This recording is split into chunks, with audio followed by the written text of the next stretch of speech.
Bueno, buenas tardes, Víctor. Espero te encuentres bien. Muy Y bueno, antes muy de bien. empezar, voy a hacer una presentación, ¿no? Breve de tu perfil. Gracias. Bueno, entonces eres escritor, filósofo y profesor universitario, autor de los libros literarios El polvo de las sandalias y Las moradas del abuelo. Has publicado numerosos artículos de opinión en medios nacionales y artículos filosóficos en revistas especializadas de México, Colombia, Uruguay, España y Chile. Y eres miembro del elenco de teatro de la USAT, miembro colaborador del Círculo Latinoamericano de Fenomenología y Hermenéutica y autor del blog La lluvia y el café. Creo que también podrás compartir un poco, ¿no?, sobre tu blog al final del recital literario, ¿no?, que vas a brindar ahora. Entonces, es titulado, ¿no?, Amar es abrazar algo fugitivo. Y bueno, ya te dejo la palabra y que por fin ya puedes empezar con el recital literario. Gracias. Muchísimas gracias, Laura. Muchísimas gracias a ustedes por estar conectados. Qué alegría. Remontamos una dificultad tecnológica inesperada, pero esto es así. También es verdad que este tiempo de cuarentena se interpuso. Pensábamos hacer, ¿verdad, Laura?, este recital en una acogedora cafetería de la ciudad por estas fechas, pero las circunstancias que todos conocemos y que debemos respetar nos han llevado no a renunciar al proyecto, sino más bien a adaptarlo a este medio digital que nos permite que de pronto esta sala de lectura se vuelva ilimitada. Gracias a ustedes, gracias a esta presencia a la distancia, pero que nos permite, gracias a la palabra, que este tiempo de aislamiento, sin embargo, no sea de soledad. Este recital consta de unos textos que podríamos llamar de prosa poética con el intermedio de un relato ameno. Y permítanme, quería dedicarlo a Benjamín, mi hijito, que cumple el 28 de abril un primer año de vida, y es también algo que explica de qué trata el recital. En realidad son prosas mayormente en torno a la experiencia maravillosa de ser padre por primera vez. Así que muchísimas gracias también a todos ustedes, a la Alianza Francesa, y vamos a comenzar. Texto 1. Mi transporte turístico atravesaba las alturas inclementes de Arequipa, rumbo al Valle del Colca. Dentro del bus, el entusiasmo de los viajeros exhalaba una cálida temperatura común, pero mis ojos pegados a la ventana tiritaban escudriñando el frío de afuera. Sobre el asfalto liso el vehículo serpeaba con una velocidad que volvía inofensiva la crudeza del paraje. Estaba nublado y copiosas matas de ichu formaban el montón de una pradera, abotonada aquí y allá con negros humedales sobre cuyos bordes los dioses del silencio se reunían a abrevar. Decir inhóspito es frívolo si no se ha visto una soledad imperturbable como esta. Unos minutos después distinguí a lo lejos dos figuras diminutas sorteando un mínimo arroyo. ¿Qué especies vivas podían merodear esta desolación? Enderecé mi espalda y mis retinas se volvieron catalejos. Aquellos seres insospechados iban a cruzar la pista y mi bus iba a su encuentro.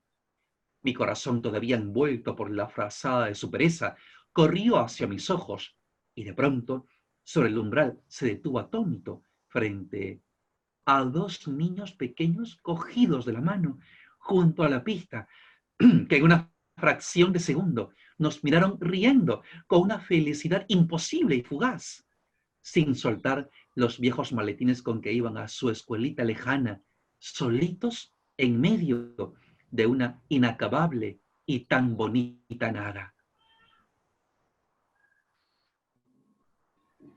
Texto número 2. A despecho de los teólogos, veo que el alma de nuestro bebé es obra de la voz de mamá. Cristina acuesta a Benjamín en nuestra cama y le canta canciones con su acento de hada protectora.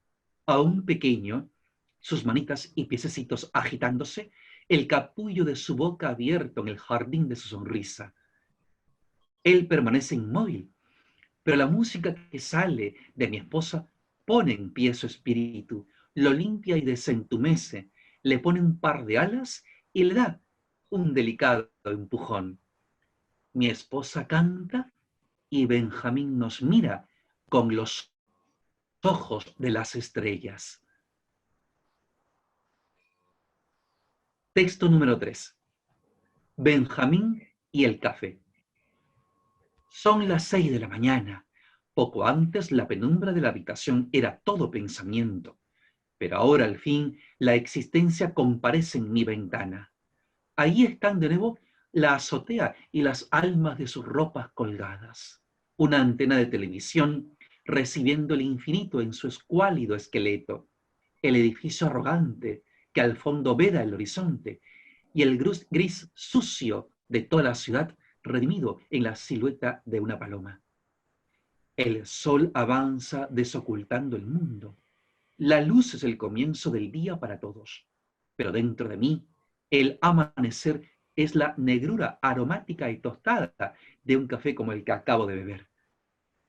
Hace un par de horas Benjamín y sus 6 semanas sonriéndonos como los astros, se dormía junto a mi pecho, su cabecita perfectamente encajada sobre mi hombro izquierdo, su lugar favorito, suspirando quizá cansado de los trabajos de su asombroso crecimiento, igual que reposa el campesino a la tarde, concluida su tarea de hacer crecer los campos. A pesar de una cortina azul, paseando a mi hijo por el cuarto, miraba el modo amable que tiene el cielo de despertar por medio de un cauteloso poco a poco, sin alarmas ni violencias. Claridad que tiene el olor a madre de quien vela junto a un cuerpo dormido o enfermo en una paz que erige en torno un dulce claustro sosegado.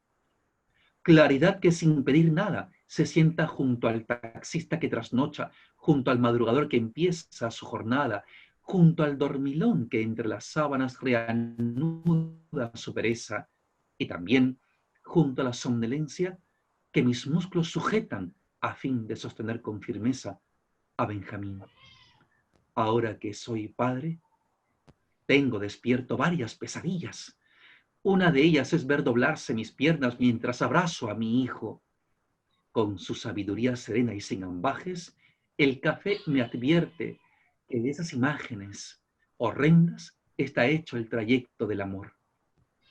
Hasta que al fin la consistencia de la carne y la dureza de los huesos de mi Benjamín, ya erguido, hagan de su costado, bajo su mentón, un asilo ancho y adecuado para mi cabeza cansada y canosa, mientras dentro de mí la oscuridad del último café ceda y se extienda despacio y sin cortinas, una blancura inédita y sin término.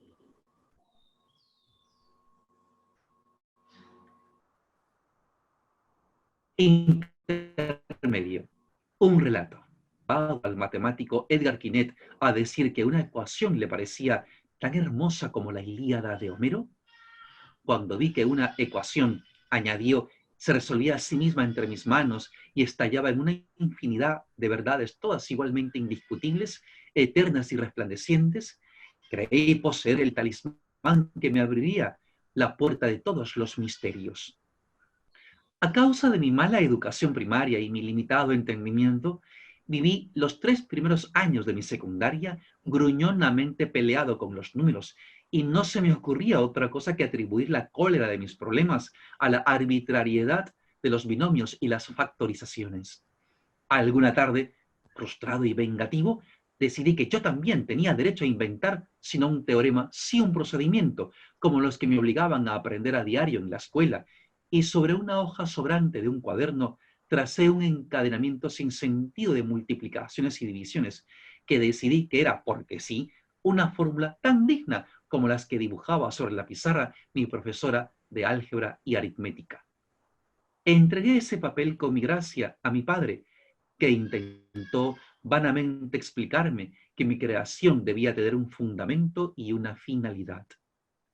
Paralelamente a mis desdichas escolares, la clandestinidad de mis lecturas literarias, en la biblioteca que un tío universitario había reunido en la misma habitación donde yo dormía, había obrado ya su consecuencia natural en mis primeros garabatos de poemas que mi padre recibió con bastante mejor ánimo, incluso con entusiasmo. En esa pequeña sociedad que es un colegio, los alumnos recibimos, tarde o temprano, un mote distintivo con el que la costumbre, y no necesariamente la maldad, señala anécdotas, defectos o habilidades. Si en medio de nuestras horas de patio, de pasillo, no faltaban el gordinflón, el franelero o el cabezón, en el círculo más correcto de los profesores existían el deportista, el cerebrito, el dibujante y el chistoso. Si en el primer orden yo era el cachetes, en el segundo mi título oficial era el poeta. Debo admitir que fui un privilegiado al compartir las aulas con compañeros iniciados en diversos campos y aficiones, gracias a cuyos conocimientos consolidé mi afición por los libros y la ciencia. Pero para todos nosotros, la cabeza más brillante, mejor dicho, el cerebrito de la clase era por unanimidad el buen Luchito Meneses. Un muchacho en quien el habla, la talla y el andar concurrían en atenuar su presencia en medio de cualquier entorno o circunstancia.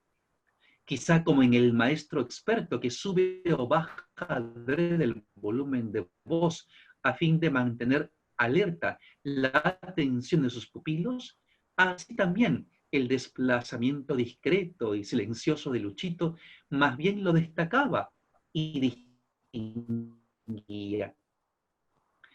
Nuestra incluso generosamente nos sacaba a nuestros propios atascos con los guarismos, le ahorraron el ser víctima de algún apodo cruel. A cualquier otro de su misma estatura lo habríamos llamado impunemente chato o algo peor, pero para nosotros él era solamente el gran Luchito Meneses.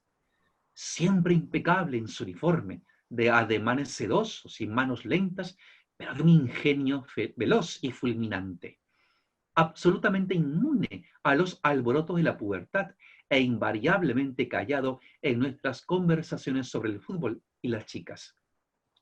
Su notable pericia en el juego del ajedrez terminó por convencernos de que Luchito pertenecía a otro mundo, o era más bien un ángel que había descendido entre nosotros desde el firmamento de la lógica.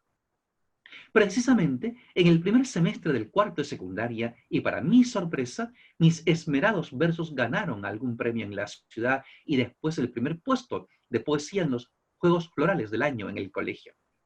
A la par de todo ello, un nuevo profesor procedente de una escuela estatal acababa de ser contratado para impartir la asignatura de matemáticas. Se llamaba Gabriel García Márquez. Sí, exactamente igual que el autor de 100 años de soledad. ¿Cómo podía yo, entonces un adolescente de dura cerviz para la trigonometría y los polígonos, saber que aquel nombre en un profesor de inconfundible mostacho obedecía al oculto designio de reconciliar a un incauto militante de la literatura con el reino diamantino de la geometría y la abstracción?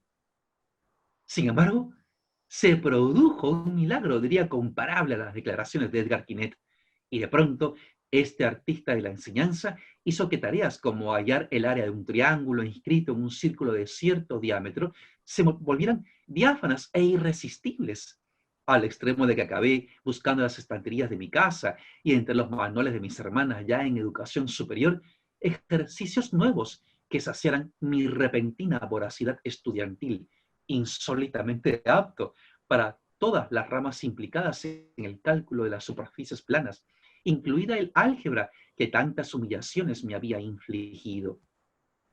Entonces carecía de toda posibilidad de tener un bigote, pero en mi espalda debieron brotar, sin desgarros, un par de alas que me elevaron a una órbita desconocida donde todo era exactitud y cadencia.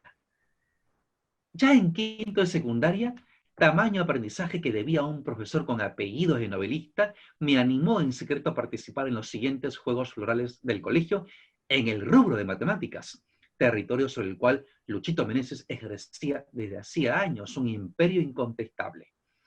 Más que un desafío, me animó un cierto apetito de aventura, en el que, dada mi reputación literaria, no tenía verdaderamente nada que perder. Y llegó el día de la ceremonia de entrega de los premios en las distintas categorías del concurso, a la que concurrió como de costumbre todo el claustro escolar. Frente a tres altas tribunas sombreadas por las ásperas ramas de viejos algarrobos, bajo los cuales nos apretujábamos todos los alumnos, se emplazaba el amplio estrado frente al cual se alineaban hileras de sillas reservadas para autoridades, profesores y padres de familia. Llegado el momento, luego de un preámbulo de discursos y protocolos, se empezaron a leer los nombres de los ganadores y se sucedieron los aplausos y las fotografías. Cuando tocó el turno del premio de matemáticas, se hizo una pausa para mí extremadamente larga, aunque de seguro idéntica a las precedentes. Ejemplo perfecto de la diferencia entre la medición cuantitativa del tiempo y su percepción subjetiva. Pero en fin, ocurrió que se oyó nítido el nombre completo, de principio a fin, y resultó que era el mío. Era una mañana nublada y fría, y un estupor precedió como el vacío a una moderada lluvia de aplausos. Regresé a mi sitio en la tribuna y por el resto de la ceremonia acaricié la cartulina de mi diploma, sonriente y redimido tras un largo periodo de suplicios y vergüenzas, hasta que llegó el turno del concurso de poesía en el que me había abstenido de participar, consagrado a mi atrevimiento matemático. Otra vez se oyó el nombre del ganador, entero y cristalino, y el asombro fue esta vez el trueno con el que la lluvia se hinchó en una tempestad de aclamaciones mientras veíamos ascender al estrado a un invariablemente pequeñito, parsimonioso e invencible Luchito Meneses. Cuando Luchito ocupó de nuevo su lugar, el ambiente quedó agujereado y de algunas goteras bajaban murmullos de confusiones e hipótesis. ¿No habría mezclado el maestro de ceremonias los nombres de los ganadores y las categorías? La rutina al día siguiente, como la paz tras la tormenta, disipó el caso. El poeta había por fin madurado los estudios y el ecuánime y cartesiano Luchito Meneses, ¡ay!, se nos había enamorado.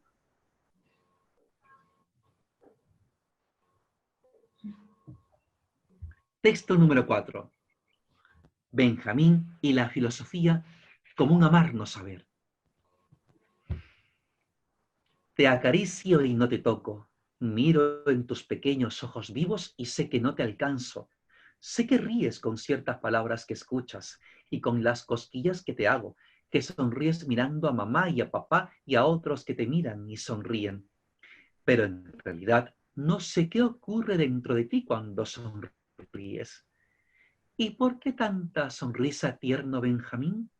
¿Qué clase de arte hizo tu cuerpo con todas las veces que mamá y yo bebimos cafés, charlamos de libros, contamos chistes o tristezas, escuchamos música y caminamos hasta más allá de donde llegamos cada vez? Y también con las veces en que comimos, bailamos, nos besamos o callamos muy juntitos, y con la amada Sierra Piurana, las casas de nuestras familias, y también Arequipa, Ayacucho, Huanchaco, Cajamarca, Santiago de Chile, Valparaíso, Madrid, Sevilla, Barcelona, Toledo, París, y con las personas que acompañan este camino pasaron por él dejando un rastro querido. ¿Qué parte de cada parte, resumido y sin que falte nada, asoma en tu boquita cuando se estira y separa aún más los hemisferios de tus mejillas, haciendo más grande el mundo para que lo cubra tu sonrisa rutilante? Mamá y yo esperamos que un llanto o una queja nos avisen que has despertado en tu cama, pero de pronto nos asomamos solo por si acaso y te encontramos tan tranquilo acostado mirando la cortina, la decoración que pusimos para ti, o jugando con tus manitas que se tocan y entrelazan entre sí. Has dormido bien, estás saciado, no te duele nada, pero realmente no logro ver todo lo que explica tu tranquilidad atenta, libre y curiosa. Corro a acercarme a ti, a ponerme delante de tu carita de nuevo risueña, luminoso Benjamín, y entonces una multitud de Benjamines corren a esconderse dentro de ti. ¿Dónde estás realmente, hijo mío de mi alma? Medimos tu temperatura, tu peso y tu estatura. Doctores y enfermeras escuchan tus latidos y tu respiración. Auscultamos tu naricita, a veces constipada. Escuchamos una tos que nos preocupa. Palpamos una herida que te has hecho con las uñas sobre tu carita que huele a la fruta de una humanidad dulce y buena. Sabemos que tienes sueño cuando te restrías los ojos, que tienes hambre cuando protestas, que el chasquido del polietileno te hace girar en el acto, que las canciones que inventé a poco de nacer las reconoces y te gustan ahora que tienes 5 meses. Pero tú, hijo mío, permaneces travieso y oculto tras cada una de estas señales.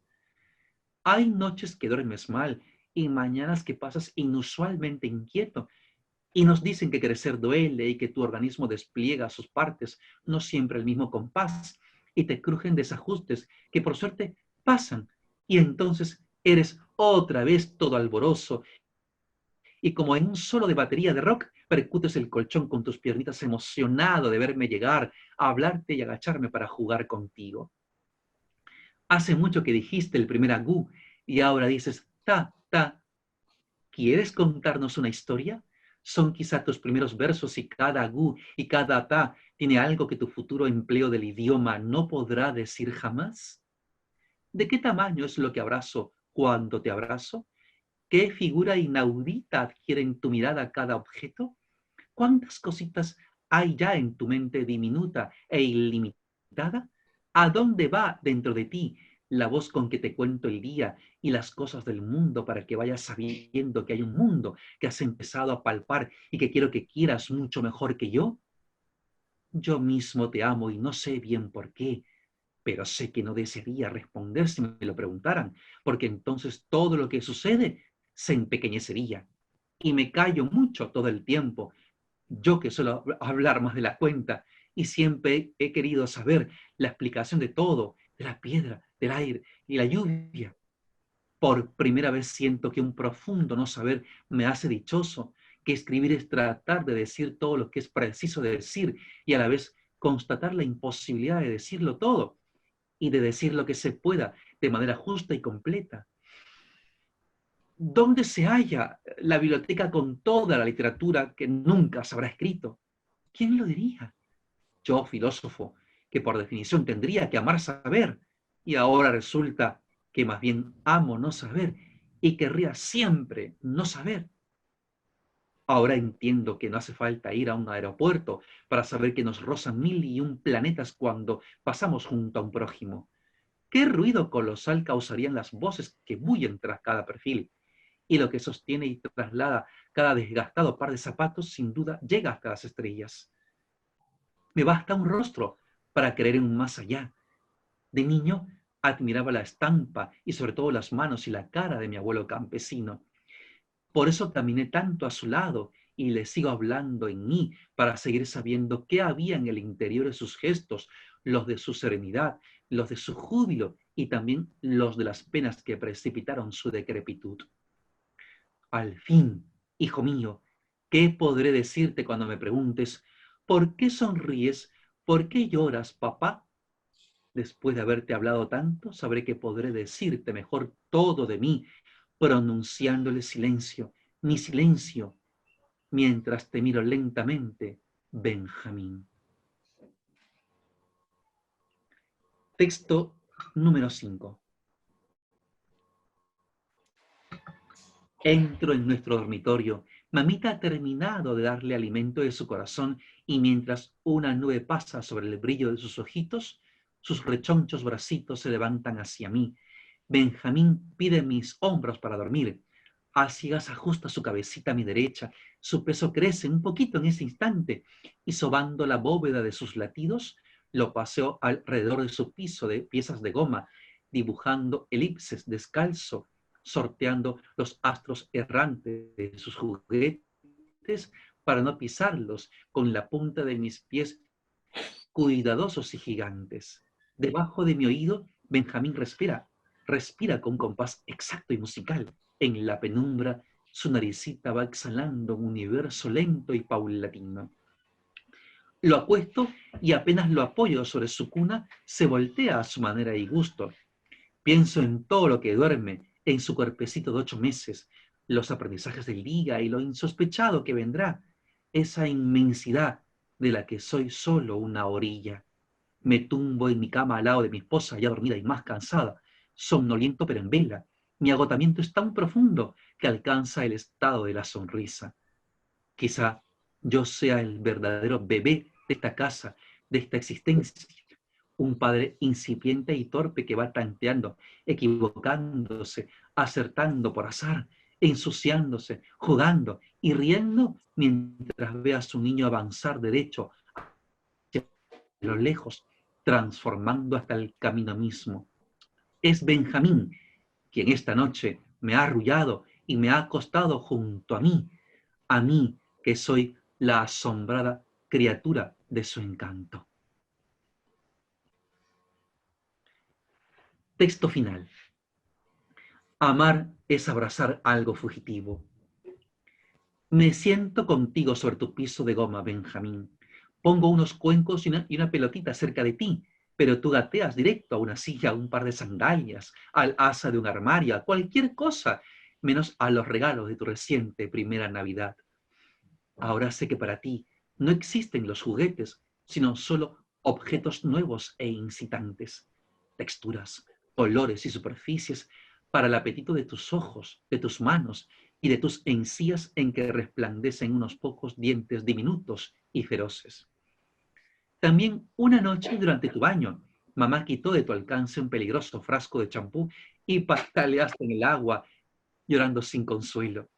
Supimos entonces que tenías ya una conciencia de tus deseos y que en adelante harías no necesariamente lo que queramos que hagas, que veas o que evites.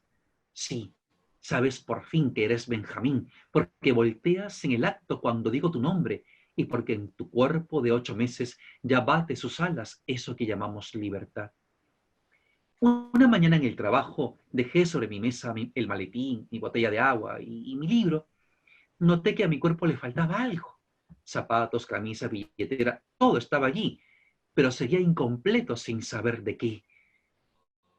Comprendí recién que la costumbre de abrazarte tanto para cantarte, hablarte, arrullarte y darte un poco de agüita me había llevado a la tonta certeza de que eras un apéndice de mí, y el frío razonamiento se hizo una lágrima indecisa y tibia. No, hijo mío, por supuesto que no. Tú eres una existencia totalmente tuya y mamá y yo nos confundimos pensando que por pequeños nuestros cuidados hacemos algo más que solo acariciar los piececitos de tu propio sendero. Creces con ruido o en silencio y cada tanto tenemos que renunciar a la rutina que acabamos de perfeccionar, del mismo modo que guardamos en las cajas del recuerdo la ropita que te aprieta y los zapatitos que nunca usaste porque de repente estabas más allá de donde estabas. Escuchamos a papás como nosotros, enamorados de sus hijos, diciendo, ojalá se quedaran para siempre así, chiquititos y tan dulces. Seríamos reyes Midas, que ansiaran parar el curso de la dicha, petrificar lo que Heráclito había advertido que solo podía ser, dejando de ser a cada rato, sentados a la vera del cauce por donde todo pasa y nada permanece. Otros padres rivalizan entre sí, atiborrando a sus hijos de estimulaciones, concursos y talleres, a fin de que destaquen y sean pronto exitosos y precoces. No, Benjamín, no pondremos prisa alguna en tu andar y estaremos contigo en tus dificultades y demoras. No te quiero el primero en matemáticas, en pintura, en natación o en la universidad. Te quiero solamente bueno y feliz, hijito mío, bueno y feliz. En fin, no te detienes ni durmiendo y vivimos diciendo adiós todos los días. También mamá y yo amamos lo que ahora, aun siendo más hermoso, no es, sin embargo, lo que era ayer. Nuestras manos se toman con energía, resistiendo el viento que lo deja todo atrás, porque al amar abrazamos algo fugitivo, abrazamos aire con brazos de aire, y bendito sea el cuerpo, porque en la angostura de la boca el aire se divide en palabras que aunque igual se van, dicen por fin en este mundo que jamás dejará de ser cierto, que estuvimos aquí en esta parte, que jugué contigo sobre el suelo un ratito para siempre, Benjamín. Muchísimas gracias de corazón. Gracias por estar allí, como decía, por volver ilimitado este espacio gracias a Internet y a la danza francesa. Bueno, como me recomendabas, Laura, quiero recomendar a todos mi blog literario, filosófico y misceláneo, en realidad, La lluvia y el café. Lo pueden encontrar en Facebook así, La lluvia y el café, o simplemente en internet, layuviayelcafé.blogspot.com. Laura, aguardo quizá algunos comentarios, lo que tú me digas, encantado. Bueno, mientras esperamos a unas preguntas, ¿no? Invito al público que está conectado ahora que haga preguntas, si tiene, por favor, no duden en hacerlo. Y bueno, agradecerte por ese momento, ¿no? Que nos ha brindado mucho calor en ese ambiente frío de cuarentena, podemos decirlo, ¿no? Gracias. Y por otra parte, es hermoso también ver esa declaración de amor que tienes, que has hecho ahora a tu hijo, ¿no? Creo que eso ha sido un buen momento, un bonito momento de domingo en la tarde para poder compartir, ¿no? El amor, la ternura que tiene para tu hijo que ya tiene 8 meses, ¿verdad? No, en realidad ya está cerca de cumplir un año, el 28 de abril. Sí, sí. Pero que estos textos son de varios momentos.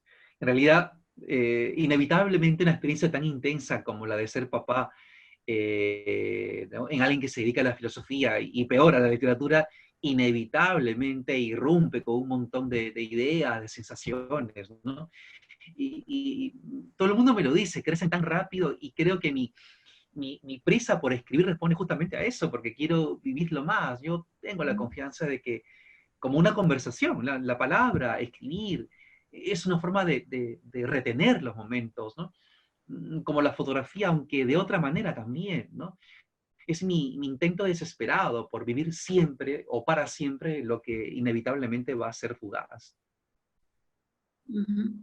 Sí, es una manera, como dices, de grabar un video, pero en vez de grabarlo, ¿no? De dejarlo en el papel. Exacto. Bueno, tenemos una pregunta aquí de Emma Morán Cruz, que pregunta, ¿tienes pensado escribir un libro inspirado en Benjamín? Ah, sí, muy buena pregunta, sí. Bueno, en realidad tengo muchos más textos de los que están aquí que se han podido leer sobre Benjamín y todo lo que supone el cambio de mi relación con mi esposa, con mi familia, con el mundo, con la vida, con mi propia infancia, a partir del bebé, ¿no? Sí, no sé qué editorial pueda interesarse, no sé, pero sí, ya esto ha ido engrosando, ¿no? Sí, me gustaría, no puedo negar que es una ilusión inmensa, inmensa publicar junto con estos textos otros de Benjamín y muchos más también que están inéditos en mis carpetas de la computadora y que ojalá que podamos compartir también, por cierto, en otros recitales. De repente, Laura, amigas y amigos, podemos reencontrarnos en otro evento también parecido. Esto es una pequeña experiencia, ¿no? Como un punto de partida. Pero muchísimas gracias por tan bonita pregunta. No, gracias a ti por, por querer intentarlo también, porque sé que no es un ejercicio muy fácil, ¿no? Lo hemos visto Claro. con los pequeños problemas que hemos tenido, entonces Ah, agradecerte bueno.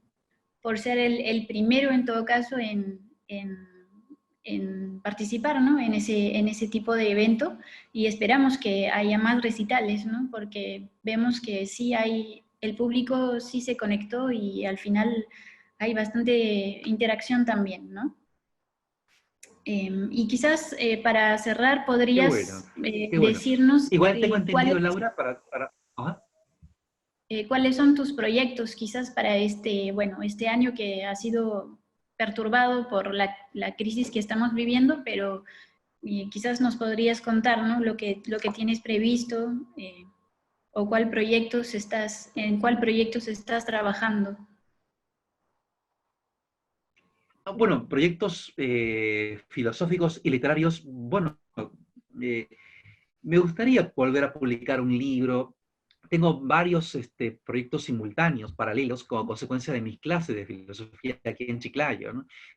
Es posible que algunos chicos nos estén escuchando ahora, ¿no?